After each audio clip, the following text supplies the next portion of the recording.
Olá, querido estudante. Eu sou o professor Douglas Gomes e venho trazer física todo dia para você. No encontro de hoje, nós vamos falar sobre a física da sustentação do avião. Se você gostou deste assunto, deixe já o seu joinha. Quer ver mais vídeos como esse? Se inscreve aqui no canal e ativa o sino das notificações para não perder nenhum vídeo. Quer aprender física comigo num curso feito especialmente para você? Acesse o meu site professordouglasgomes.com, que a gente vai aprender juntos. Voltando aqui à nossa história do avião.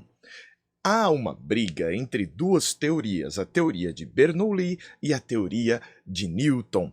Na verdade, não houve briga entre esses dois porque eles não pensavam em avião, mas há teorias entre os próprios engenheiros e físicos a respeito da sustentação do avião que vai envolver um debate entre esses dois pontos de vista, um envolvendo energia, o outro envolvendo vetor, quantidade de movimento.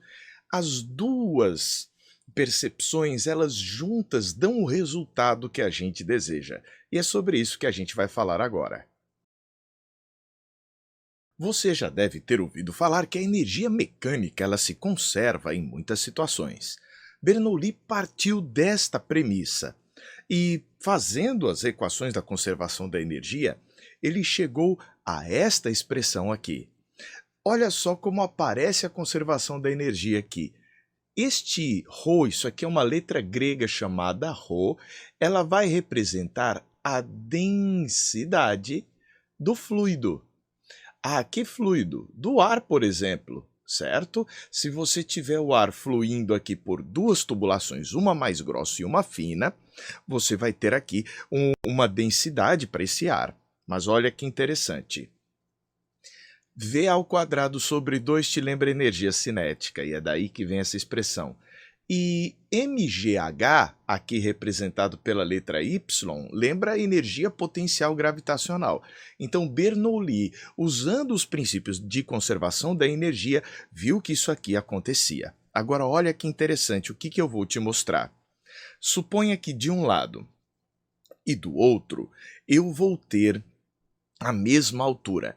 Este termo cancela com este. Não há desnível. Vamos supor que estamos na horizontal. Agora, quando eu afino a tubulação, você vai ver uma velocidade maior. Porque quando você afina uma tubulação, para que haja conservação da massa aqui, no nosso caso, se ela vinha com uma velocidade V1, ela ganha velocidade V2 quando você afina a tubulação. Ela, para conseguir que a quantidade de que passa por uma tubulação é a mesma que sai pela outra, ela vai precisar ganhar velocidade, já que está mais estreita. E no que se ganha velocidade, de acordo aqui com a equação de Bernoulli, a gente vai ver que se a soma destas duas coisas é constante, se este termo aumentar, este outro termo vai diminuir. De tal maneira que a gente vai dizer que numa tubulação como essa, o fato de haver ganho na velocidade aumentou a velocidade no fluxo, vai haver uma redução na pressão. Isso é um dos fatores que pode explicar de maneira simplificada e com algumas restrições o que faria um avião subir. Vamos ver o formato da asa, do corte da asa de um avião e tentar entender por que seria assim e quais as consequências disso. Qual seria a ideia? De acordo com o princípio de Bernoulli. Na hora que o ar chega aqui na parte dianteira da nossa asa, chegou aqui o ar, ele vai se dividir parte vindo por baixo e parte indo por cima. A parte que vem por baixo percorre uma distância menor do que a parte que vai ali por cima. Qual seria, então, a ideia de acordo com o princípio de Bernoulli? Você vai ver que aqui em cima você vai observar uma velocidade maior. Então, nesta região aqui de cima, você observa uma velocidade maior, enquanto que aqui embaixo você vai observar uma velocidade menor, pensando que o ar que vai por cima chega junto do ar que vai por baixo, partindo desta premissa. E onde eu tenho uma velocidade maior, onde a velocidade aumenta, a pressão diminui. E é sobre isso que nós vamos falar agora. Vamos observar agora o que nós temos aqui em cima.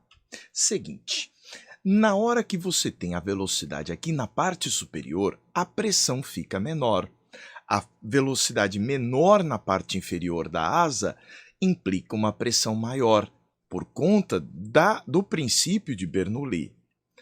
Aí o que vai acontecer? Como a pressão aplicada pelo ar na parte de baixo seria maior do que a de cima, você vai ter uma força resultante para cima. Entendeu? A força para cima supera a força para baixo. E esta força resultante é o que acaba sustentando a força peso com que a Terra atrai o avião. Mas esta não é a única explicação. Outra explicação que tem sido muito mais comentada envolve a terceira lei de Newton e o movimento curvo do fluido que vai aderir pela superfície da asa. Vamos tentar entender esta outra parte. A tese de Coanda, que envolve as leis de Newton e o princípio da aderência, diz que quando um fluido vai escoar por uma superfície sólida, este fluido adere, ele é atraído por esta superfície sólida. Agora, olha que interessante esta parte. Se você deixar para o fluido fazer uma curva, um movimento curvo, no que ele faz uma curva, ele precisa de uma força de ação centrípeta puxando para o centro da curvatura. Você já deve ter percebido que para você conseguir fazer um objeto fazer uma curva, você precisa puxá-lo para o centro da curva. É o que a gente chama de força centrípeta. E para conseguir fazer isso acontecer, é necessário que esta parte da asa do avião, a superfície da asa do avião, puxe este fluido que está passando pela parte superior aqui da asa, fazendo uma força de ação que seria a resultante centrípeta para provocar o movimento curvo. O centro de curvatura da trajetória estaria aqui embaixo. Perfeito? Agora, o que acontece? Se a asa puxa o ar puxa a asa. Seria esta a ideia que estaria acontecendo de acordo com Coanda e usando os princípios de Newton, a terceira lei de Newton aqui, e este princípio da adesão. Por esta razão, você acaba tendo o avião sendo puxado para cima e, com isso, conseguir se sustentar ali. Veja, esta é uma explicação simplificada, já que os termos matemáticos e os escoamentos, a viscosidade, uma série de fatores iria tornar isso complicado demais. Mas agora você já sabe quais são os princípios físicos que envolvem a sustentação de um avião. Bom, se você gostou desse nosso vídeo, deixa o seu joinha, quer ver mais vídeos como esse, se inscreve aqui no canal e ativa o sininho das notificações para receber um aviso esperto quando tiver um vídeo novo. Quer aprender física comigo num curso feito especialmente para você? Acesse meu site, professordouglasgomes.com. Um forte abraço e até a próxima!